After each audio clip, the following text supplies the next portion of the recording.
അസ്സലാമു അലൈക്കും വറഹ്മത്തുള്ളാഹി. കേരളത്തിലെ നിലവിലെ സാഹചര്യങ്ങൾ ലഹരിയും അതുമായി ബന്ധപ്പെട്ട സ്വഭാവ പെരുമാറ്റ പ്രശ്നങ്ങളും ഇത് നിരന്തരം ചർച്ച ചെയ്തുകൊണ്ടിരിക്കുകയും ഒരു പരിധിവരെ മിക്കവാറും എല്ലാ രക്ഷിതാക്കളും അതിനെക്കുറിച്ച് ആശങ്ക ഉണ്ടാകുന്ന വിധത്തിൽ ലഹരിയുടെ വ്യാപനം കൂടുന്നതായിട്ട് നമ്മൾ കാണുന്നുണ്ട്. പക്ഷേ ഈ ജാഗ്രതയാണല്ലോ എല്ലാത്തിനും ആവശ്യമുള്ളത്. നിലവിലെ സാഹചര്യം മാത്രമല്ല, മുമ്പും നമ്മുടെ കേരളത്തിലാണെങ്കിലും മറ്റുള്ള ദേശങ്ങളിലാണെങ്കിലുമൊക്കെ പലതരത്തിലുള്ള ലഹരികളും അതുമായി ബന്ധപ്പെട്ട പ്രശ്നങ്ങളൊക്കെ ഉണ്ടായിരുന്നു. എന്നാൽ സോഷ്യൽ മീഡിയ വഴിയുള്ള പെട്ടെന്ന് വിവരങ്ങൾ മറ്റുള്ളവരിലേക്ക് എത്തുന്നത് കാരണം ഈ ഒരു തരത്തിലുള്ള ലഹരിയുടെ വ്യാപനം പെട്ടെന്ന് തന്നെ എല്ലാവരിലേക്കും എത്തുകയും അത് ആഘോഷിക്കുകയും ചെയ്യുന്ന വിദ്യാർത്ഥികൾ, അതുപോലെ തന്നെ അതൊരു പ്രശ്നമല്ലാത്ത രീതിയിൽ തന്നെ സോഷ്യൽ മീഡിയ ഒക്കെ അടക്കമുള്ള ആളുകൾ ചർച്ച ചെയ്യുന്ന ഒരവസ്ഥ ഉണ്ടാകും.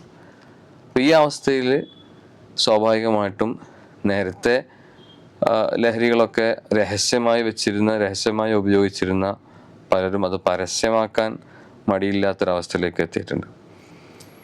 ഏതായാലും ഒരു പ്രധാന ഘടകം നമ്മുടെ ഈ ഒരു സാമൂഹ്യ മാധ്യമങ്ങൾക്ക് പുറമെ ഒരു വിദ്യാർത്ഥി അല്ലെങ്കിൽ വിദ്യാർത്ഥിനി അല്ലെങ്കിൽ ഒരു യുവാവ്, ഒരു യുവതി ലഹരികളിലേക്ക്, അഡിക്ഷനിലേക്കൊക്കെ പോകാനുള്ള പല ഘടകങ്ങളുണ്ട്. ഒന്ന്, നമ്മളൊരു ക്ലാസ്സിൽ തന്നെ അല്ലെങ്കിൽ ഒരു കുടുംബത്തിൽ തന്നെ എല്ലാവരും ലഹരികളിലേക്ക് പോകുന്നില്ല.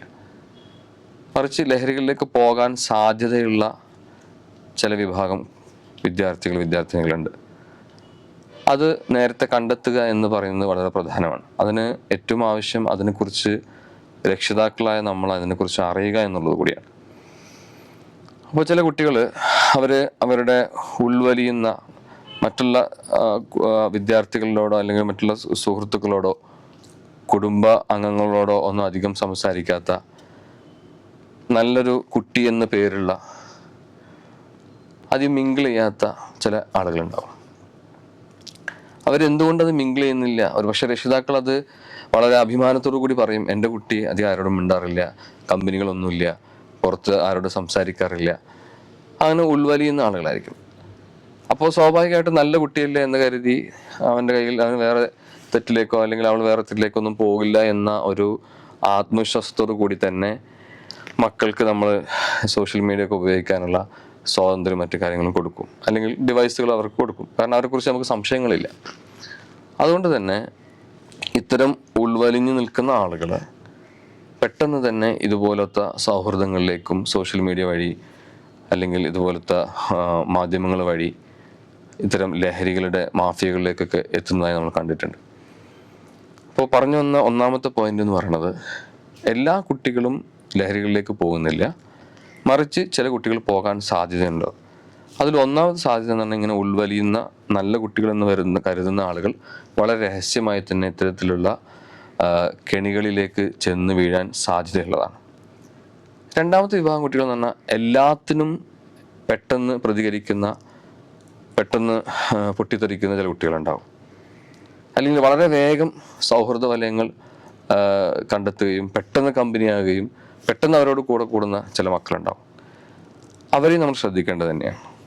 അവർ പെട്ടെന്ന് ഏതാണ് നല്ലത് ഏതാണ് ചീത്തതെന്ന് അറിയാതിരിക്കുന്ന, അല്ലെങ്കിൽ അതിനെക്കുറിച്ച് മനസ്സിലാക്കാതെ തന്നെ ഇത്തരം സൗഹൃദങ്ങളിലേക്ക് പോവുകയും അത് പിന്നീട് പ്രശ്നങ്ങൾ ഉണ്ടാക്കുന്നത് നമ്മൾ കാണുന്നുണ്ട്.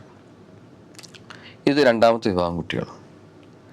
മൂന്നാമത്തെ വിഭാഗം കുട്ടികൾ എന്ന് പറഞ്ഞു കഴിഞ്ഞാൽ, അവർ പ്രത്യേകിച്ച് നേരത്തെ പറഞ്ഞ പോലെ ആരോടും ചെറിയ രീതിയിലൊക്കെ ബന്ധങ്ങളൊക്കെ ഉണ്ടാവും, കുറച്ചൊക്കെ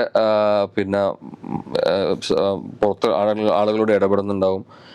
എന്നാൽ അവരെ സംബന്ധിച്ചിടത്തോളം അവരുടെ താല്പര്യങ്ങളെ മാത്രം കണ്ട് മറ്റുള്ളവരിലേക്ക് കാര്യങ്ങൾ പറയാത്ത, എന്നാൽ എല്ലാത്തിനും കുറച്ചൊക്കെ ഒരു മിങ്കിൾ ചെയ്യുന്ന സ്വഭാവമുള്ള ആളുകളുണ്ടാവും.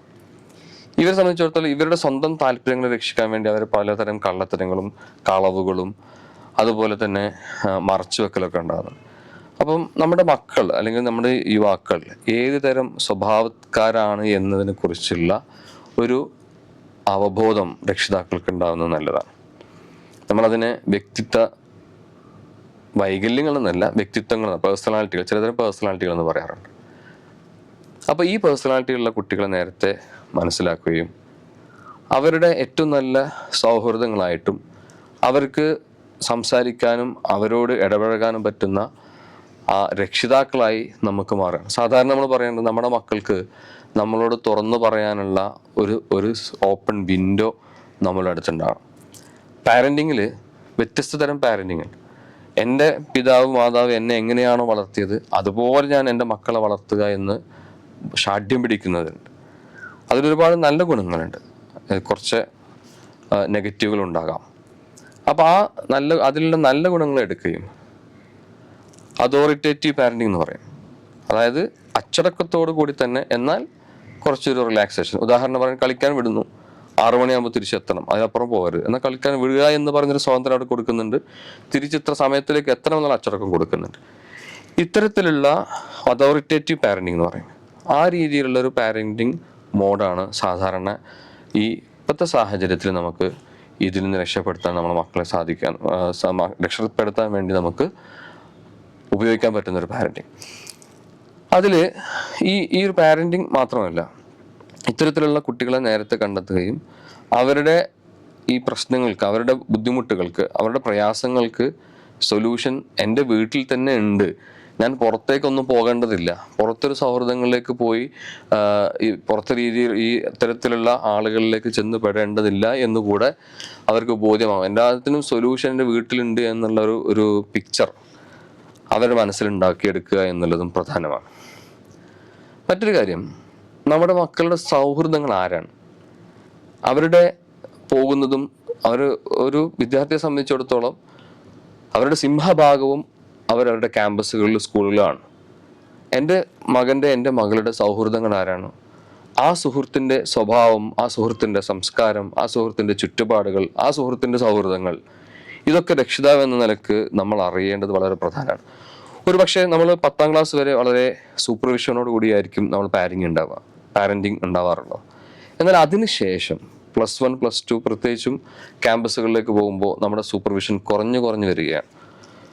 ഈ സൂപ്പർവിഷൻ കുറഞ്ഞു വരിക എന്ന് പറയുന്നത് ഒരു തരത്തിൽ അവർക്ക് സ്വാതന്ത്ര്യത്തിനും അതുപോലെ തന്നെ അവരുടെ സ്വന്തമായ തീരുമാനങ്ങൾ എടുക്കുന്നതിനൊക്കെ സഹായകമാകും എങ്കിലും അവർക്ക് ബുദ്ധിമുട്ടില്ലാത്ത രീതിയിലുള്ള സൂപ്പർവിഷൻ അവിടെ ആവശ്യമാണ്. ഇപ്പോൾ ഉദാഹരണം പറയുകയാണെങ്കിൽ, കുട്ടിയുടെ സൗഹൃദങ്ങൾക്ക് ആ സുഹൃത്തിന് കൊടുക്കേണ്ട വാല്യൂസ് രക്ഷിതാക്കൾ കൊടുക്കണം. അതേസമയം ആ സുഹൃത്തിന് വേണ്ടിയിട്ടുള്ള, നമ്മുടെ മക്കളുടെ സുഹൃത്തിന് വേണ്ടി മകൻ എന്ത് ചെയ്യുന്നു അല്ലെങ്കിൽ മകൾ എന്ത് ചെയ്യുന്നു, അവരുടെ ഒരു ടോക്സിക് റിലേഷൻഷിപ്പിലേക്ക് അത് പോകുന്നുണ്ടോ തുടങ്ങിയ കാര്യങ്ങൾ മനസ്സിലാക്കുകയും ആ സുഹൃത്ത് നമ്മുടെ സുഹൃത്തു കൂടി ആകുക എന്ന അർത്ഥത്തിലേക്ക് വരുമ്പോൾ സ്വാഭാവികമായിട്ടും നമ്മുടെ മക്കളെ, നമ്മുടെ യുവാക്കളെയും യുവതികളൊക്കെ നമ്മുടെ ഒരു സൂപ്പർവിഷനിലേക്ക് നമുക്ക് എത്തിക്കാൻ സാധിക്കും. ഇങ്ങനെ അല്ലാതിരിക്കുമ്പോൾ വിഷയം എന്ന് പറഞ്ഞാൽ വ്യത്യസ്തമായ മാനസിക വൈകല്യങ്ങളിലേക്കും മാനസിക രോഗങ്ങളിലേക്കും ഇത്തരം ലഹരി പദാർത്ഥങ്ങളുടെ ഉപയോഗവും സോഷ്യൽ മീഡിയ അഡിക്ഷനും ഡിവൈസ് അഡിക്ഷനൊക്കെ എത്തുകയും അത് അവരുടെ പെരുമാറ്റത്തിലും സ്വഭാവത്തിലും സാമൂഹിക ബന്ധങ്ങളെയും നമ്മൾ നിരന്തരം പത്രമാധ്യമങ്ങളിലൂടെയും മറ്റ് അറിയുന്നത് പോലെ തന്നെ ഏത് തരത്തിലുള്ള അധാർമികമായ പ്രവണതകളിലേക്ക് ഇത് എത്തിക്കുകയാണ് ഉണ്ടാകുന്നത്. അപ്പോൾ ഇതിന് ബദൽ എന്താണ്? അവർക്ക് കിട്ടുന്ന സന്തോഷങ്ങൾ, ഇത്തരത്തിലുള്ള ലഹരികളിൽ ഉപയോഗിക്കുന്നതിലൂടെ തലച്ചോറിലെ ഡോപ്പമിൻ എന്ന് പറയുന്ന രാസപദാർത്ഥത്തിന്റെ പ്രവർത്തന ഫലമായി അവർക്ക് ലഭിക്കുന്ന സന്തോഷങ്ങളെ റീപ്ലേസ് ചെയ്യാൻ, അഥവാ അതിന് പകരം അവർക്ക് ഡോപ്പമിൻ ഉൽപ്പാദിപ്പിക്കുന്ന രീതിയിലുള്ള പ്രവർത്തനങ്ങളിലേക്ക് നമുക്ക് എത്തിക്കുക എന്നതും പ്രധാനമാണ്. അപ്പം ഇതേ യുവാക്കൾ, ഇതേ തലമുറ തന്നെ ഒരുപാട് സാമൂഹിക സാംസ്കാരിക പ്രവർത്തനങ്ങൾ ഏർപ്പെടുന്നത് നമ്മൾ കണ്ടിട്ടുണ്ട്. ആ സാമൂഹിക സാംസ്കാരിക പ്രവർത്തനങ്ങൾ സർഗാത്മകമായ പ്രവർത്തനങ്ങളിലേക്ക് അവരുടെ തലച്ചോറിൻ്റെ രാസപദാർത്ഥങ്ങളുടെ ഈ വർക്കുകളെ മാറ്റിയെടുക്കാൻ നമുക്ക് സാധിക്കും. പ്രത്യേകിച്ചും സംഘടന കൊണ്ടുവരുന്ന സാഹിത്യോത്സവ പോലത്തെ അതുപോലെ വ്യത്യസ്തമായ പദ്ധതികൾ, ഈ പദ്ധതികളിലൂടെ അവരുടെ സർഗാത്മക കഴിവുകളെ, അവരുടെ സൃഷ്ടികളെ പുറത്തെടുക്കാൻ അവിടെ നടക്കുന്നതും ഇതുപോലെ തലച്ചോറിലെ ഡോപ്പമിൻ്റെ വർക്കിംഗ് ആണ്.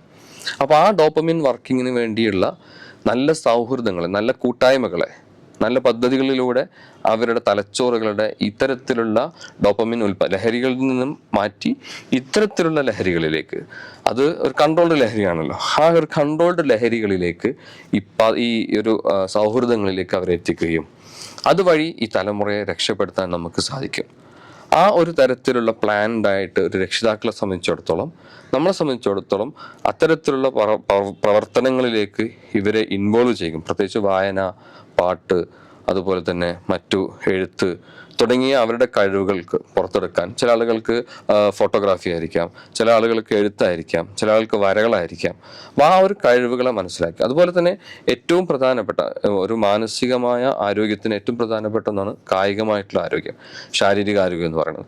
അല്പസമയം ഓപ്പൺ എയറിൽ അവർക്ക് കളിക്കാനും അതുപോലെ തന്നെ പരസ്പരം നല്ല സൗഹൃദങ്ങൾ പങ്കുവെക്കുവാനൊക്കെയുള്ള ഒരു അവസരങ്ങൾ ഉണ്ടാക്കുക. ഒരു പക്ഷേ അതിനുള്ള കൂട്ടായ്മ നമുക്ക് പേടിയാണ്. പലപ്പോഴും പല കളിസ്ഥലങ്ങളിലേക്കും അതുപോലെ ടർഫുകളിലേക്ക് പാതിരാത്രിക്ക് വിടുന്നത് തീർച്ചയായിട്ടും അവർ അത്തരത്തിലുള്ള സൗഹൃദങ്ങൾ വേണ്ടാത്ത രീതിയിലുള്ള സൗഹൃദങ്ങൾക്ക് പോകാൻ സാധ്യതയുള്ളതുകൊണ്ട് തന്നെ രക്ഷിതാക്കൾ പോലും അതിന് സമയം കണ്ടെത്തി രക്ഷിതാക്കളുടെ ആരോഗ്യം കൂടി അതിന് ഉതകുന്ന വിധത്തിൽ നമുക്ക് മക്കളെ കൂട്ടുപിടിച്ച് മുന്നോട്ട് കൊണ്ടുപോകാൻ നമുക്ക് സാധിക്കണം. ഇൻഷാ അല്ലാഹ് അത്തരത്തിലുള്ള ഒരു പ്ലാൻഡ് ആക്ഷനിലൂടെ നമുക്കിതിനെ മറികടക്കാൻ തീർച്ചയായിട്ടും നമുക്ക് സാധിക്കും. അതുപോലെ തന്നെ ആരെങ്കിലും അത്തരത്തിലുള്ള ബന്ധങ്ങളിലോ ലഹരികളിലോ അടിമപ്പെടാൻ സാധ്യതയുണ്ട് എന്നുണ്ടെങ്കിൽ, അല്ലെങ്കിൽ അത് അങ്ങനെ നമ്മൾ സംശയിക്കുന്നുണ്ടെങ്കിൽ തന്നെ വളരെ നേരത്തെ തന്നെ അത്തരത്തിലുള്ള ആളുകളെ കണ്ടെത്തി അതിന് ഏറ്റവും ഉതകുന്ന രീതിയിലുള്ള ചികിത്സാ രീതികളിലേക്ക് നമുക്ക് കൊണ്ടുവരികയും, ഉദാഹരണം പറയുകയാണെങ്കിൽ കൗൺസിലിംഗ്, എല്ലാ സർക്കാർ സ്ഥാപനങ്ങളുടെ കീഴിൽ ഇത്തരത്തിലുള്ള സംവിധാനങ്ങളുണ്ട്, സ്വകാര്യ സ്ഥാപനങ്ങളുണ്ട്. അതിനൊക്കെ വേണ്ടിയുള്ള സഹായം നമ്മൾ ഒരു മടിയും കൂടാതെ തന്നെ നേരത്തെ തന്നെ അതിൻ്റെ ചികിത്സ മറ്റു വിഷയങ്ങളിലേക്ക് നമ്മുടെ ശ്രദ്ധ ഉണ്ടാവുകയും അതിലൂടെ നമുക്ക് മറികടക്കാൻ സാധിക്കും എന്ന് തന്നെയാണ് നമ്മൾ മനസ്സിലാക്കുന്നത്. അല്ലാഹു തആല അതിന് നമുക്ക് തൗഫീഖ് നൽകുമാറാകട്ടെ. അസ്സലാമു അലൈക്കും വറഹ്മത്തുള്ളാഹി.